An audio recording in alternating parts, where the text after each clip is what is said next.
চল এই ভেতরে চল, জেল মিউজিক কয়দি।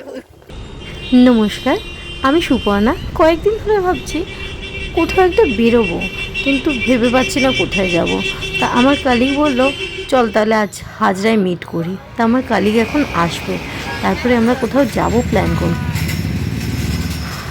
হাজরায় মিট করার পর আমি আর আমার কালিগ ডিসাইড করলাম আলিপুর জেল মিউজিয়ামে যাই। হাজরা থেকে আমরা অটো করে আলিপুর জেল মিউজিয়ামে এসেছি। প্রায় মিনিট 5 লেগেছে। ঢোকার মাত্রই সামনেই টিকিট কাউন্টার আছে এবং সমস্ত ডিটেলস এখানে দেওয়া আছে।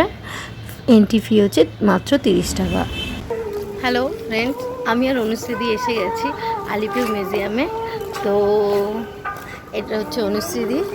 আমরা আলিপুর মিউজিয়ামে দেখতে এসেছি, আমি এর আগে কখনো আসিনি। দিদি তুমি কি এসছো আগে? আমরা দুজনে নতুনই এসেছি।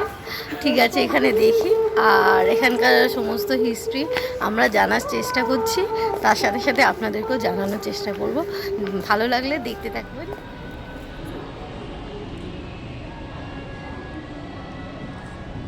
গেট থেকে ঢোকার শুরুতেই এখানে যে ঘন্টাটা দেখবেন, এর একটা হিস্ট্রি আছে। আলিপুর কারাগারে এটি একটি সপ্তপ্রাচীন ঘণ্টা। সপ্তদশ শতাব্দী থেকে এই কারাগারে ঘণ্টা বাজানোর প্রথা চালু হয়। প্রতিদিন সকালে কয়েদিদের বিভিন্ন কাজে নিয়োগ করার সময় এই ঘণ্টাটি ব্যবহার করা হয় এবং ওদের কাজ যখন শেষ হয় তখন এই ঘণ্টাটি আবার বাজানো হয়। আমরা এখন প্রবেশ করছি নেহেরু সেলে।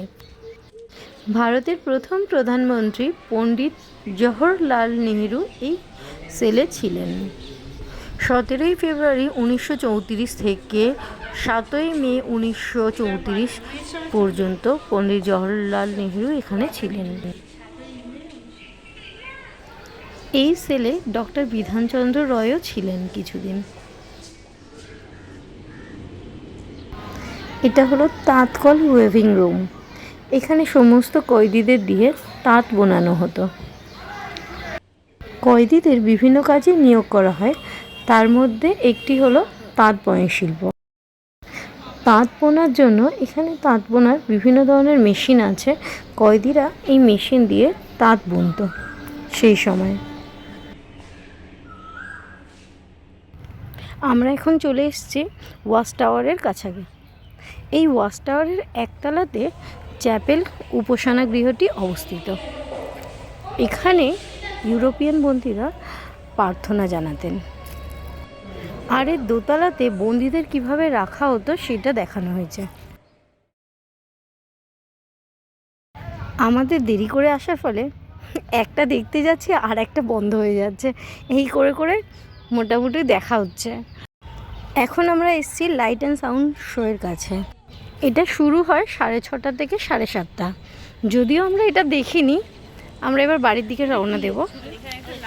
এখানে এখানে এখানে যে লাইট জ্বলছে সেটা একটু ভালো করে দেখুন। লাইটটা জ্বলছে আর নেমছে পারেন। তো এইটা হচ্ছে অনুশ্রীদি দেখছে আর ভয় পাচ্ছে। আমি আর অনুশ্রীদি রয়েছি। অনুশ্রীদি ওই সামনেটা যেতে চাইছে না।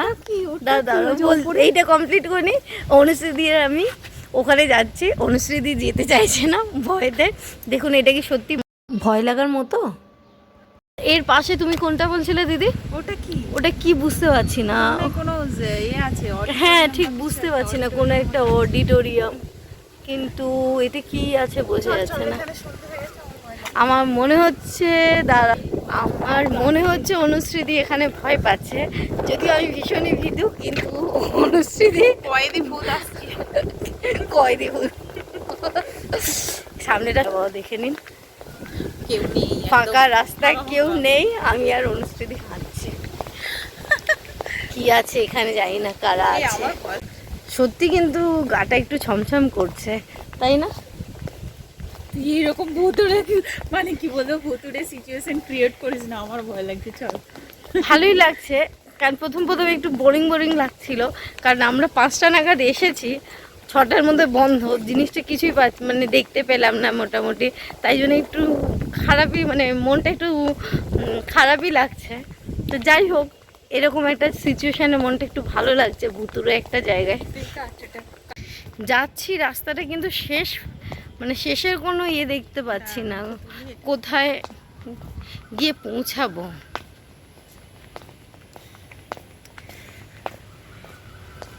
আশেপাশে ভিউ হচ্ছে এইরকম,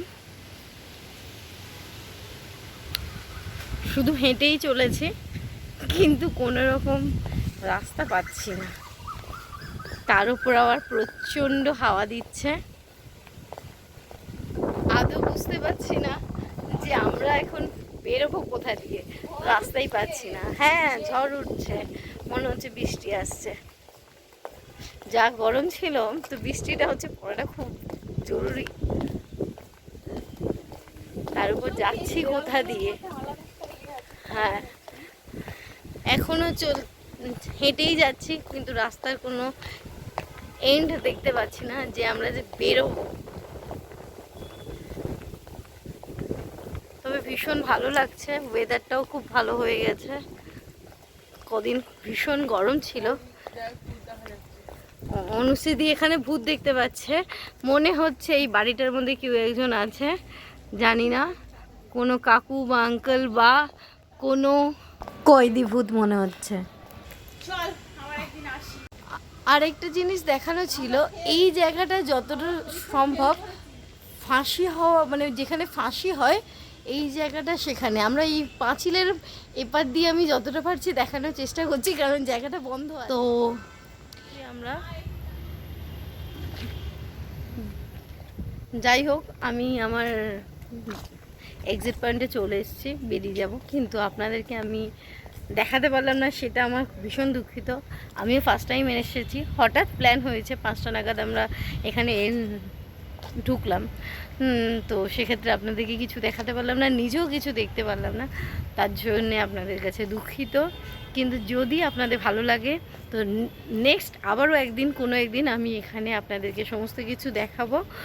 আর আমার এই ভিডিওটা ভালো লাগলে লাইক করবেন, শেয়ার করবেন এবং সাবস্ক্রাইব অবশ্যই করবেন।